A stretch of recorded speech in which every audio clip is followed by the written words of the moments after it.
पिछले एपिसोड में हमने चैन पिंगान के बारे में जाना था, जो कि एक गांव का बहुत ही ज्यादा गरीब लड़का होता है। सारे लोग उसे बुली वगैरह किया करते थे। एक बार जब गांव में बाहर से कुछ लोग किसी अपॉर्चुनिटी की तलाश में आए होते हैं, तो उनमें से एक का बिला वजह ही चैन पिंगान के साथ झगड़ा हो जाता है। इसलिए गोल्डन फेरी नाम की एक लड़की ने तो उसकी कल्टीवेशन रूट को भी तोड़ दिया था। इस वजह से पिंगान के पास अब सिर्फ एक ही साल बचा है जिंदा रहने के लिए। अगर वो खुद की लाइफ को बढ़ाना चाहता है तो उसे खुद को पावरफुल बनाना पड़ेगा और इमोर्टैलिटी के रास्ते में जाना पड़ेगा, तभी वो अपनी लाइफ को और ज्यादा बढ़ा पाएगा, वरना वो तुरंत ही मर जाएगा एक साल के अंदर। इसलिए चैन पिंगान इसके लिए मान जाता है, जिसके बाद यहाँ से ये एपिसोड शुरू होता है। तो इस एपिसोड की शुरुआत में निंग्या और फॉर्चून टेलर की बात सुनकर पिंगान मोटिवेट हो चुका था। उसने डिसाइड कर लिया होता है कि अब वो जाएगा गोल्डन फेरी के पास और उससे बदला लेगा इस चीज का कि आखिर उसने उसकी कल्टीवेशन रूट को क्यों तोड़ा। वो गोल्डन फेरी को अब जिंदा नहीं छोड़ने वाला है। तब उसे वहाँ पर हवा में उड़ता हुआ बाज दिखाई देता है। उसे देखकर तो पिंगान को पुरानी चीजें याद आने लगती है, जहाँ कुछ दिनों पहले जब लिन एक खाई के नीचे पानी में गिर गया था, तब ऊपर पिंगान वो छोटा लड़का खड़ा होता है। लिन नीचे से पिंगान को आवाज लगाते हुए कहता है, जल्दी आ जाओ ना यहाँ पर, मुझे आकर बचाओ, मुझे ऐसे छोड़कर मत जाना। पिंगान को बहुत ही ज्यादा डर लग रहा था कि आखिर वो पानी में कैसे जाएगा, लेकिन तब भी वो वहाँ पर हिम्मत करके पानी में कूद जाता है, जिस वजह से उसने लिन की जान बचा ली थी। यही चीज देखकर पिंगान खुद को दोबारा से मोटिवेट फील करवाता है, ताकि वो दोबारा से अब गोल्डन फेरी के पास जाए तो वो घबराए ना और एक ही बार में गोल्डन फेरी की जान ले ले। वही उसकी सबसे बेहतरीन सजा होगी पिंगान की लाइफ बर्बाद करने की। दूसरी तरफ हम मिनिस्टर के बेटे ब्रदर सॉन्ग और उस यंग मास्टर जियान को देखते हैं। वो दोनों वहाँ पर आपस में बातें कर रहे थे। यहाँ पर जियान जो होता है वो ब्रदर सॉन्ग से एक पॉट खरीद रहा था। वो पॉट इसलिए खरीद रहा होता है ताकि इसकी मदद से उसकी और ब्रदर सॉन्ग की थोड़ी दोस्ती की शुरुआत हो सके। जियान ब्रदर सॉन्ग से कह रहा होता है, आखिर इस पॉट की कीमत क्या है? मुझे ये बहुत ही ज्यादा एंशिएंट टाइम का पॉट लग रहा है, करीब 20 जनरेशन को तो इसने देखा ही होगा। मैं यहाँ पर पॉट तुमसे इसलिए खरीदना चाहता हूँ ताकि इसके बाद हमारी दोस्ती की शुरुआत हो सके। हमारी दोस्ती अभी आगे काफी लंबी चलने वाली है, हमें तो आगे और भी बड़े बड़े काम करने पड़ेंगे, तो मैंने सोचा कि दोस्ती की शुरुआत इससे ही कर ली जाए। क्या तुम मुझे बता सकते हो कि असल में तुम यहाँ पर ये पॉट कितने में मुझे बेचोगे? जिस पर ब्रदर सॉन्ग कह रहा होता है, देखो जियान, मैं यहाँ पर ना बहुत ही लालची किस्म का आदमी हूँ। मैं दोस्ती वगैरह बढ़ाने से पहले बिजनेस के बारे में बात करना चाहता हूँ। तुम यहाँ पर मुझे मेरी मनपसंद डील देने के लिए तैयार हो जाओ, उसके बदले में तुम्हें ये पॉट बेच दूंगा, उसके बाद हमारी दोस्ती की शुरुआत हो सकती है। तुम यहाँ पर तुम्हारे पास जो भी खास चीज है ना, वो चीज निकाल कर इस टेबल पे रखते जाना। अगर मैंने जब अपना मुंह हिला दिया ना, तो समझ जाना कि वो चीज मुझे पसंद आ गई और इसके बदले में तुम्हें वो पॉट दे दूंगा। और अगर मैं अपना मुंह नहीं हिला रहा हूँ तो और चीज भरते जाना वहाँ पर, जब तक कि मैं अपना मुंह ना हिलाऊं। इसलिए जियान जो होता है वहाँ पर एक बैग निकालता है, जिसके अंदर भी काफी टाइम पुराने एंशिएंट टाइम के सिक्के रखे हुए थे। उन सिक्कों के अंदर गोल्डन एसेंस होता है, यानी कि वो सिक्के नॉर्मल नहीं है। उनके अंदर जो गोल्ड रखा हुआ है वो नॉर्मल से बहुत ही ज्यादा कीमती है। मतलब कि 2-4 सिक्के ही नॉर्मल के कम से कम 200 से 250 सिक्के के बराबर है। उस बैग के अंदर करीब 20 सिक्के होते हैं। यही जियान यहाँ पर ऑफर कर रहा था ब्रदर सॉन्ग को उस पॉट के बदले। जियान कह रहा होता है, जब हम दोनों पहली बार मिले थे तो मैंने तुम्हें अपना एक जेड भी दिया था।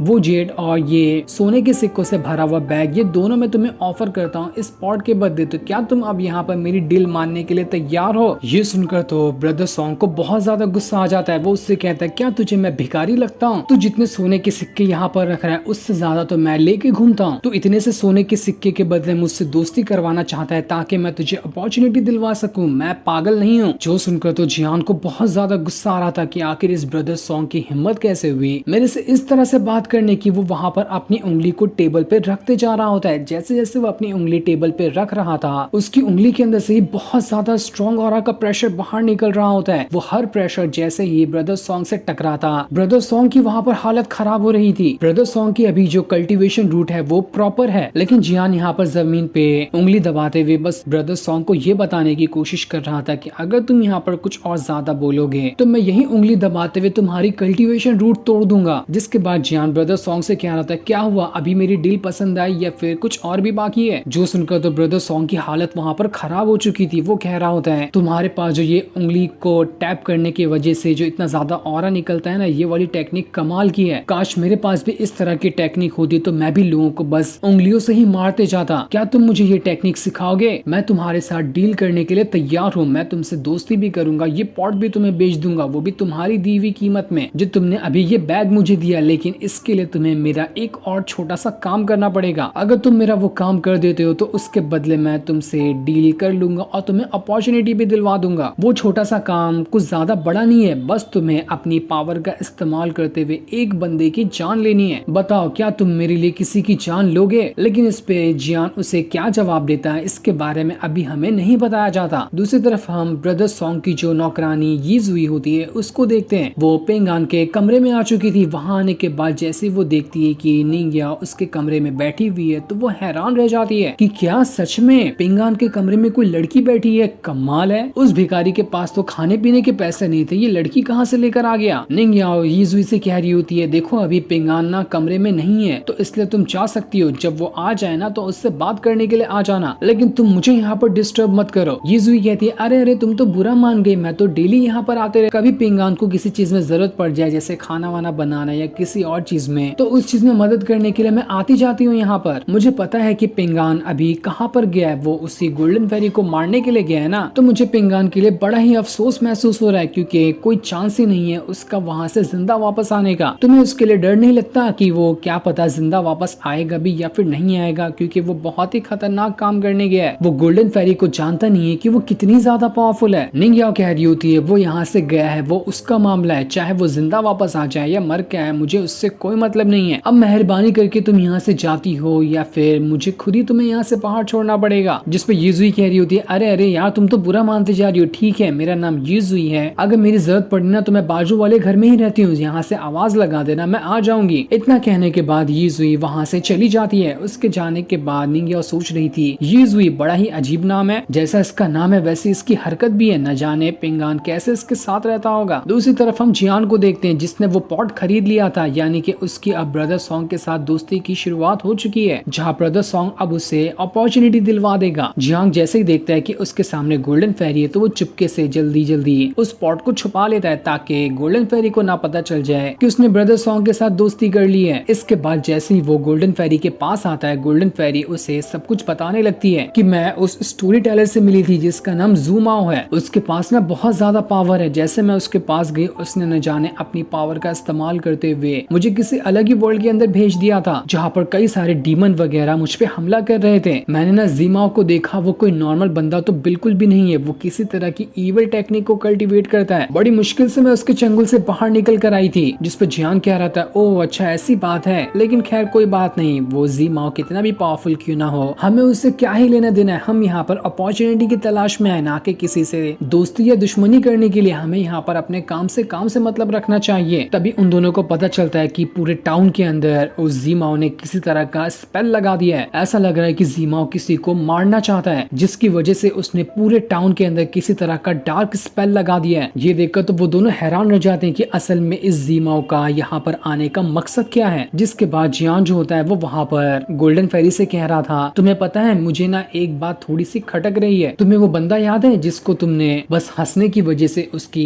स्पिरिचुअल रूट को तोड़ दिया था। उस बंदे के बारे में हम ठीक से नहीं जानते कि क्या वो किसी का दोस्त वगैरह तो नहीं था। अगर ऐसा हुआ तो वो अभी भी तुम्हें ढूंढते हुए आ रहा होगा यहीं पर। हो सकता है वो अपने साथियों को भी यहाँ पर ले जाए ताकि वो तुम्हारी जान ले सके, क्योंकि तुमने तो उस बंदे की लाइफ बर्बाद कर दी है ना। जिस पर गोल्डन फेरी कह रही होती है तुम्हें उसके लिए टेंशन लेने की कोई जरूरत नहीं है, जब मैंने उसके ऊपर हमला किया था ना तभी मैंने देख लिया था कि उस बंदे के पास जो उसकी फिजिकल बॉडी है वो तो बहुत ज्यादा कमाल की है, लेकिन कल्टीवेशन पावर के नाम पे कुछ भी नहीं है। उसने इमोर्टैलिटी के रास्ते में अपना पहला कदम भी नहीं बढ़ाया था, तो तुम्हें उसके लिए टेंशन लेने की जरूरत नहीं है। वो यहाँ पर आ भी क्यों न जाए तब भी मेरा कुछ नहीं बिगाड़ सकता। वो बस एक नॉर्मल बंदा है एक्स्ट्रा ऑर्डिनरी फिजिकल बॉडी के साथ, लेकिन ऐसी फिजिकल बॉडी का भी क्या फायदा जब उसने इमोर्टैलिटी में अपना एक कदम भी नहीं बढ़ाया। अगर वो पावरफुल होता तब उससे हमें थोड़ी सी टेंशन लेने की जरूरत पड़ती, अभी तो तुम बेफिक्र रहो। इसी तरह से बातें करते हुए वो दोनों आगे बढ़े थे। जियान वहाँ पर गोल्डन फेरी से कह रहा होता है कोई बात नहीं, अगर वो यहाँ पर आ भी क्यों ना गया ना तो मैं हूं ना तुम्हें प्रोटेक्ट करने के लिए, मैं हर खतरों से तुम्हें बचा लूंगा। वो हो या फिर कोई और भी क्यों ना हो, वो तुम्हारा कुछ नहीं बिगाड़ सकता जब तक कि मैं तुम्हारे साथ हूँ। इस चीज को देखकर गोल्डन फेरी भी थोड़ा थोड़ा शर्मा रही होती है। जियान वहाँ पर गोल्डन फेरी का हाथ पकड़ने की कोशिश करता है, लेकिन गोल्डन फेरी हाथ झटकाते हुए अपना हाथ साइड कर लेती है। गोल्डन फेरी कह रही होती है यहाँ पर मेरी आंखें ना बहुत ज्यादा फड़फड़ा रही है, न जाने आगे क्या होने वाला है, इसके बारे में मुझे कुछ समझ नहीं आ रहा। जियान कह रहा होता है ऐसा कहा जाता है कि आंखें फड़फड़ाती है ना तो कुछ ना कुछ तो मुसीबत आने वाली होती है, लेकिन खैर छोड़ो ये सब बस कहने की बात पाते हैं, ऐसा असल में थोड़ी ना कुछ होता है। तभी गोल्डन फेरी जो होती है वो अपनी पावर का इस्तेमाल करते हुए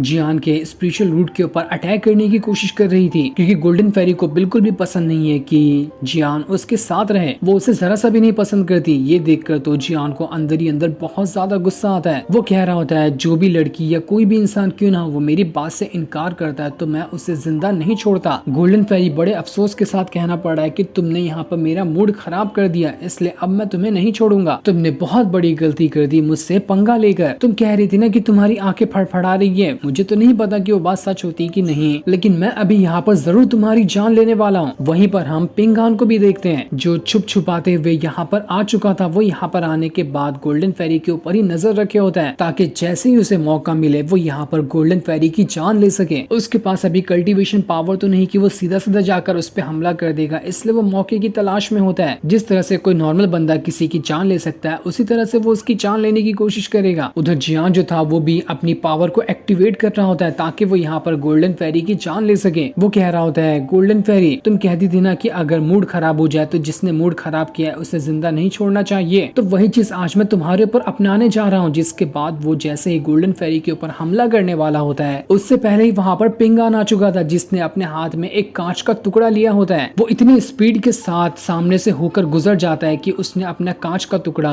गोल्डन फेरी के गले के आर पार घुसा दिया था। इस वजह से तो गोल्डन फेरी का वहाँ पर गला ही कट जाता है। वो बहुत ज्यादा तड़प रही होती है वहाँ पर और तड़पते हुए वो वहीं पर मारी जाती है। पिंगान ने तो यहाँ पर गोल्डन फेरी की जान ले ली। बड़ा अच्छा काम किया उसने। इस चीज को देखकर दूर बैठा जो जीमा होता है वो काफी ज्यादा दंग रह चुका था कि अरे नहीं ये नहीं हो सकता। उस बच्चे की माँ जीमा से पूछ रही होती है मास्टर क्या हुआ, जल्दी बताइए, कुछ गड़बड़ तो नहीं हुई ना, सब ठीक तो है। जिस पर जीमा कह रहा होता है तुम्हें पता है मैंने ना पिंगान के ऊपर एक डेथ स्पेल कास्ट कर दिया था जिसकी मदद से पिंगान कोई भी टाइम पे मर जाता। उसके बाद तो उसका और तुम्हारे बेटे का रिलेशन पूरी तरह से कट जाने। उसी के साथ साथ मैंने गोल्डन फेरी को भी पिंगान के खिलाफ और ज्यादा भड़का दिया था ताकि गोल्डन फेरी को जैसे मौका मिले वो पिंगान की जान ले ले। लेकिन तुम्हें पता है क्या हुआ, उल्टा पिंगान ने यहाँ पर गोल्डन फेरी की जान ले ली है। ना ही वो अभी तक के मरा है, उल्टा उसने उसी की जान ले ली जो उसकी जान लेने वाली थी। बड़ा किस्मत वाला है ये पिंगान, अभी इतनी जल्दी तो नहीं मर रहा। लेकिन खैर कोई बात नहीं, मेरे पास कुछ और भी तरीके हैं पिंगान की जान लेने के लिए। तुम टेंशन मत लो, मैं पिंगान का तुम्हारे बेटे से जो दोस्ती वाला रिश्ता है उससे परमानेंट खत्म कर दूंगा। बच्चे की माँ वहाँ पर कह रही होती क्या कोई दूसरा तरीका नहीं है दोस्ती खत्म करने के लिए, पिंगान को मारना ही जरूरी है क्या? जिस पर जीमाओ कह रहा होता है यही हमदर्दी तुम्हें ले डूबेगी, तुम नहीं जानती कि पिंगान कितना खतरनाक है। उसे जिंदा छोड़ना अपनी मौत को दावत देने के बराबर है। अगर तुम अपने बेटे को सीधे सीधे तरीके से कल्टीवेशन पावर में पावरफुल देखना चाहती हो तो पिंगान को तो मरना ही पड़ेगा, इसलिए शांत हो जाओ और जो मैं कर रहा हूँ मुझे वो शांति से करने दो। इसके बाद वो अपने बाउल में दोबारा से देखने लगता है कि अब वो कौन सा तरीका निकाल सकता है पिंगान की जान लेने का। दूसरी तरफ हम उस बच्चे को देखते हैं जो बेचारा अभी तक के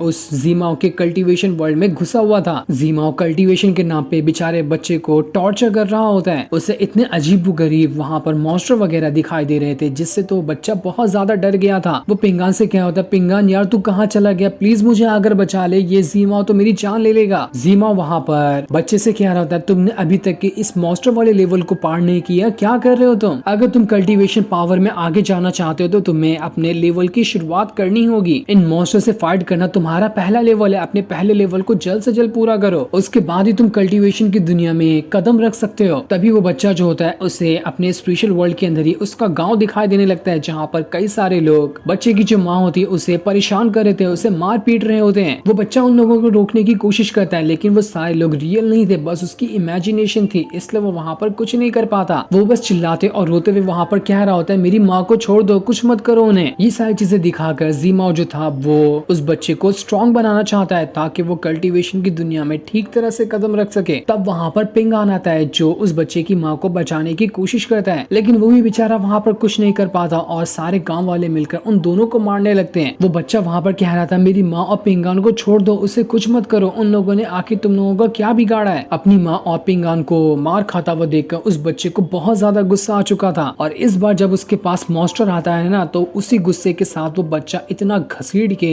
उस मॉन्स्टर को पंच मार देता है कि वो मॉन्स्टर वहाँ पर मर चुका था। यानी कि उस बच्चे ने अब कल्टीवेशन की दुनिया में कदम रखना शुरू कर दिया है। उसने पहला स्टेप पार करने की काफी ज्यादा कोशिश की जिसमें वो कामयाब भी रहा। उन मॉन्स्टर से फाइट करना ही उसका पहला स्टेप था लेकिन अभी उसने शुरुआत की थी इस इसलिए वो उतना ठीक तरीके से वापस मॉन्स्टर के साथ फाइट नहीं कर पाता। और जब दोबारा से वहाँ पर ज्यादा मॉन्स्टर आ जाते हैं तो वो बच्चा फिर से डर के वहाँ से भागना शुरू कर देता है, ये कहते हुए कि पिंगान मुझे यहाँ पर आकर बचा लो। दूसरी तरफ हम पिंगान को देखते हैं जो अभी भी वहीं पे खड़ा होता है जहाँ पर उसने गोल्डन फेरी की जान ली थी। जियान वहाँ पर आने के बाद पिंगान से क्या होता है, पिंगान तुझे पता भी है कि तूने यहाँ पर क्या किया, तूने गोल्डन फेरी को मार दिया। तुझे पता भी है कि ये कौन से एक सेक्ट से आती थी, वो सेक्ट वालों को अगर पता चला तो वो तुझे नहीं छोड़ेंगे। जो सुनकर पिंगान उससे कह रहा होता है मुझे तेरी हरकत ना पता है, अगर मैं वहाँ पर नहीं उसे मारा होता ना तो इससे पहले तू ही उसे मार देता। मैंने तेरी आंखों में गुस्सा देखा था कि तू उसे मारने जा रहा था। जो गुस्सा मैंने उस टाइम तेरी आंखों में देखा था वही गुस्सा मैं अब भी दोबारा से तेरी आंखों में देख पा रहा हूँ। यानी कि तेरे अंदर अभी वापस से इंटेंशन आ चुका है किसी की जान लेने का। तू किसी और की जान नहीं बल्कि यहाँ पर मेरी ही जान लेना चाहता है। जिस पर जियान कह रहा होता है अरे वाह, तेरे पास तो दिमाग भी काफी बढ़िया है, बहुत अच्छे से चला लेता है। लेकिन अगर यहाँ पर तूने गोल्डन फेरी को मारा है और मैंने यहाँ पर कुछ नहीं किया ना तो उल्टा ये सारा इल्जाम मेरे सर पे भी आ सकता है। लोग क्या कहेंगे कि गोल्डन फेरी को मारने वाले बंदे को भी मैंने ऐसे ही जाने दिया, इसलिए तो मैं तुझे यहाँ पर नहीं छोड़ने वाला, मैं तेरी यहाँ पर जान ले लूंगा। तो अब तू यहाँ पर मरने के लिए तैयार हो जा। इसके बाद जियान ने वहाँ पर अपनी पावर का इस्तेमाल करते हुए पिंगान के ऊपर अटैक करना शुरू कर दिया था। जियान वहाँ पर काफी ज्यादा पावरफुल होता है, वो एक उंगली से ही ऐसा अटैक कर रहा था कि वहाँ पर उसका इतना ज्यादा ऑरा बाहर निकलता है कि दीवार वगैरह टूटने लग गई थी। पिंगान के पास अभी कल्टीवेशन पावर कुछ नहीं है, वो एक ही अटैक खाने के बाद वो इतना ज्यादा इंजर्ड हो जाता है कि पिंगान के मुंह से खून आने लग गया था क्योंकि उसकी स्पिरिचुअल वुड पहले से ही टूट चुकी है, जिससे तो वो पहले ही काफी ज्यादा कमजोर हो चुका है। इसी मौके का फायदा उठाते हुए जियान जो होता है वहाँ पर वो पिंगान को बहुत ज्यादा मार रहा था। पिंगान वहाँ पर बस इधर उधर भागकर बचने की कोशिश करता है और उसे जितना मौका मिलता वो उसी कांच के टुकड़े को उठाकर जियान के ऊपर अटैक करने की कोशिश करता। लेकिन उस बेचारे के पास ना ही कोई कल्टीवेशन पावर थी ना ही कोई मार्शल आर्ट वगैरह था, तो आखिर वो इतने ज्यादा पावरफुल बंदे से किस तरह से फाइट कर सकता है। इसलिए जियान वहाँ पर पिंगान को उठा कर पटके जा रहा था। पिंगान को आसपास जो भी सामान दिखाई देता वो वही सामान उठा कर जियान की तरफ फेंक रहा होता है ताकि वो जैसे तैसे जियान का ध्यान भटका सके और मौका मिलते ही वो उसके ऊपर हमला कर देगा। लेकिन बहुत देर तक के चलने वाले इस फाइट में पिंगान को कोई भी मौका नहीं मिलता जियान की जान लेने का। उसका हर एक चांस जो वो